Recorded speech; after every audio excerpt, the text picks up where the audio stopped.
a nivel de la unión recto-sigma. Cuando entramos en quirófano no podemos hacer el diagnóstico diferencial entre eso, si es una diverticulitis o es una neoplasia. Vemos algo que está duro, que está fijado a las estructuras retroperitoneales y lo que tenemos que hacer es quitarlo. Entonces tenemos que hacer una sigmoidectomía. Hicimos una sigmoidectomía porque la obstrucción era de unos 15 o 20 centímetros y luego hicimos una colostomía terminal. Luego comentaré un poco por qué hicimos esta colostomía terminal. La siguiente, por favor. Desde el punto de vista de la evolución, pues esto es lo que nos dio el diagnóstico. La anatomía patológica nos dijo que era una diverticulitis, no había signos de malignidad, por lo cual pues esto fue una cosa muy importante para la señora. Le seguimos en consulta y tuvo una ventración y luego realizamos una segunda cirugía en la que hicimos la reconstrucción del tránsito, es decir, rehicimos la anastomosis, quitamos la colostomía y volvimos a anastomosar con el muñón que quedaba a nivel del recto alto. Y la evolución fue muy buena y hace aproximadamente 2 meses la vi en consultas y la di de alta a esta señora. La siguiente, por favor. Bueno, desde el punto de vista del diagnóstico, destacar que temporalmente podemos hablar de dos, aunque el término subaguda aquí no me gusta demasiado, pero bueno, se puede aplicar en el sentido de que es un estreñimiento, una oclusión de largo tiempo de evolución, en la que la paciente rechaza el tratamiento quirúrgico y, lógicamente, esa enfermedad va progresando. Y un episodio agudo que fue el que le hizo ingresar en urgencias y en el que se le operó también de urgencias. Siguiente, por favor. El diagnóstico diferencial, yo lo planteo en estos términos. En primer lugar, si se trata de un diagnóstico funcional, una obstrucción intestinal de causa funcional o mecánica. Como muy bien han dicho los alumnos, si es un síndrome de Ogilvy o si ya hay algo mecánico que está pisando esa manguera. Lo más importante, descartar que tenga una hernia inguinocrural, que tenga un vólvulo, que no parece, pero bueno, siempre hay que tenerlo en mente. El vólvulo se diagnostica con la radiografía, se ve el típico patrón de grano de café, o de una hernia interna, que ya también es un poco más complicado. Se puede plantear con divertículos, por el tema de las colonoscopias, adherencial, por las cirugías previas, y tumorales. Fundamentalmente por el aumento de los marcadores tumorales, del carcinoma carcinomedular. Y a nivel tumoral podría ser o bien por una compresión intrínseca de un tumor primario de colon, o bien por una compresión extrínseca, o bien que se haya producido una recidiva de la tumoración ovárica, o que sea un tumor primario gástrico que haya metastatizado, o también por el nódulo pulmonar que haya podido ser, aunque es más raro, pero bueno, que haya podido producir una patología a este nivel. Y luego ya otras más extrañas y más difíciles de ver, como son la tuberculosis intestinal, malformaciones congénitas, ilios biliares, cuerpos extraños intraluminales, PEZOAR, etc. La siguiente, por favor. Bueno, y ya un poco entrando en el apartado de discusión, centrarnos primero en lo que es la dificultad diagnóstica entre la estenosis por cáncer y por diverticulitis. Entonces, yo he encontrado en el Medicine del año pasado, hay un apartado muy interesante sobre el tema de las diverticulitis, en el que dice que aproximadamente del 75 al 80% de los pacientes con diverticulosis permanecen asintomáticos y solamente del 15 al 20% presentan diverticulitis, es decir, presentan una complicación infecciosa. Esta complicación infecciosa puede ir de menos grave a muy grave, es decir, y para eso tenemos los grados de Hinchey. Hinchey 1 sería una diverticulitis no complicada, y a medida que avanza la complicación llegamos al estadio 4, en el que hay, por ejemplo, pues ya abscesos intraluminales, extraluminales, perforaciones, etc. Del 5 al 15% de las diverticulosis presentan hemorragia diverticular, que es otra de las complicaciones.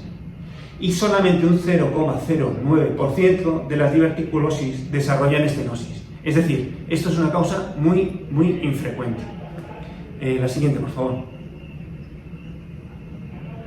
Bueno, desde el punto de vista del diagnóstico me he encontrado también con he buscado una publicación que es muy interesante, en la que publican dos casos muy similares al nuestro, y pues bueno, pues lo voy a comparar un poquito con el que nos hemos encontrado.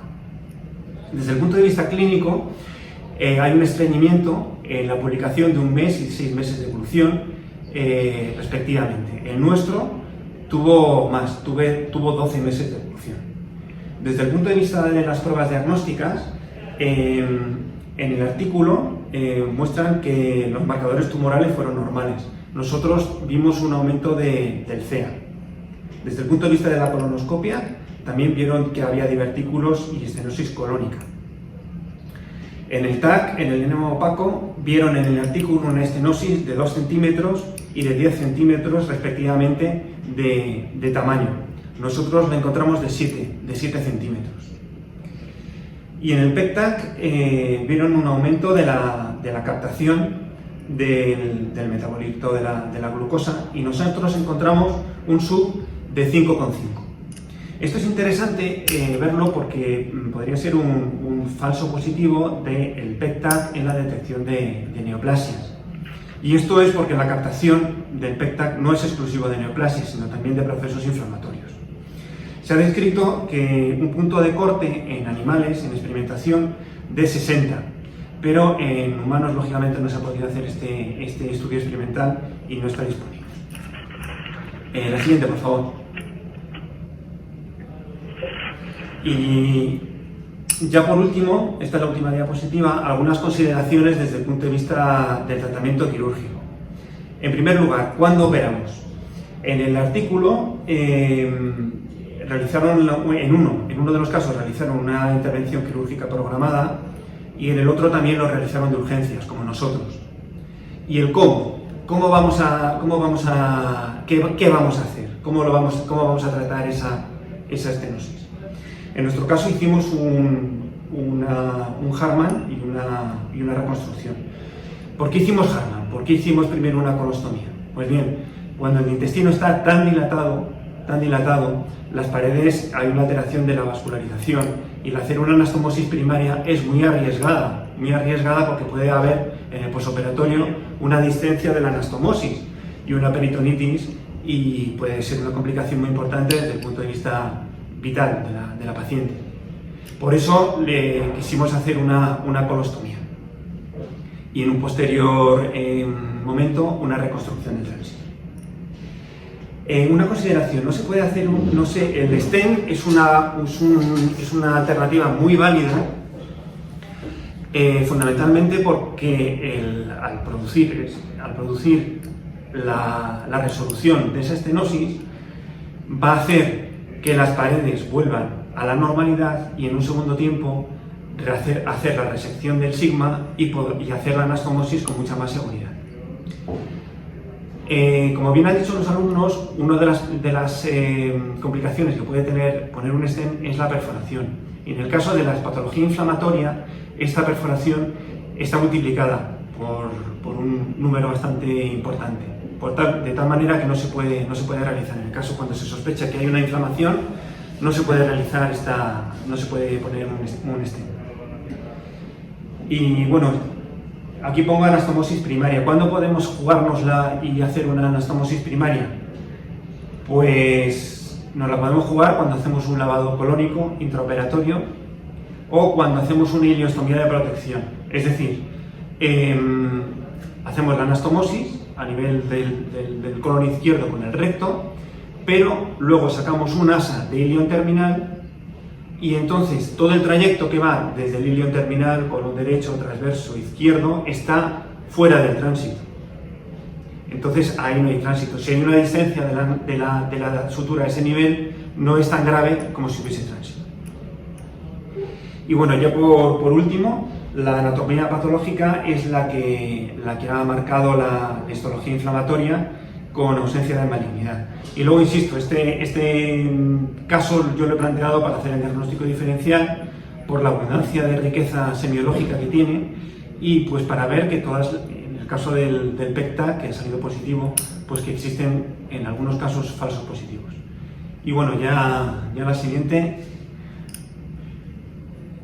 No os pude desear feliz Navidad, pero bueno, con retraso os felicito las Navidades. Muchas gracias. Sí, muchas gracias, Francisco José. Yo un poco antes, para finalizar, no sé si Paula, Carmen o Matilde queréis hacer algún breve comentario final una vez que se ha resuelto el caso, si hubierais cambiado alguna cosa.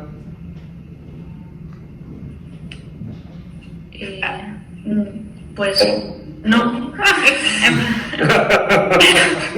Bueno, os reafirmáis en todo lo que habéis dicho, ¿no? Vale, pues Diego, veo que has levantado la mano. Adelante, Diego. Francisco José. Hola. Una cosa casi personal. A mi madre le pasó exactamente esto. Me estaba acordando, según estabas hablando, estaba viendo el cuadro y tuvo diverticulitis de repetición, pero probablemente en algún momento no se detectaron adecuadamente o se trataron, porque mi madre tenía infecciones urinarias de repetición. Una detección inadecuada del proceso o una antibioterapia incorrecta puede ser la causa que en un momento determinado la enfermedad evolucione así. Hombre, puede ser porque es que la enmascaramos. Realmente si es una diverticulitis y luego hay otro proceso infeccioso, pues claro, lo vamos enmascarando y con el antibiótico. O sea, el antibiótico lo cura, pero realmente seguimos teniendo esa diverticulitis y puede progresar, claro. Esto lo vemos también con el tema de las apendicitis. Si una apendicitis le damos, entra por urgencias, le damos antibiótico y no la operamos, pues realmente también la estamos enmascarando. Y luego en un segundo momento puede producir la recidiva de la clínica infecciosa. Sí, perfectamente. Bueno, pues muchísimas gracias tanto a los alumnos como a ti, Francisco José. Ha sido un caso muy, muy interesante y a mí me encanta esto porque yo aprendo, no estoy tan focalizado en estos temas y la verdad es que me queda clarísimo.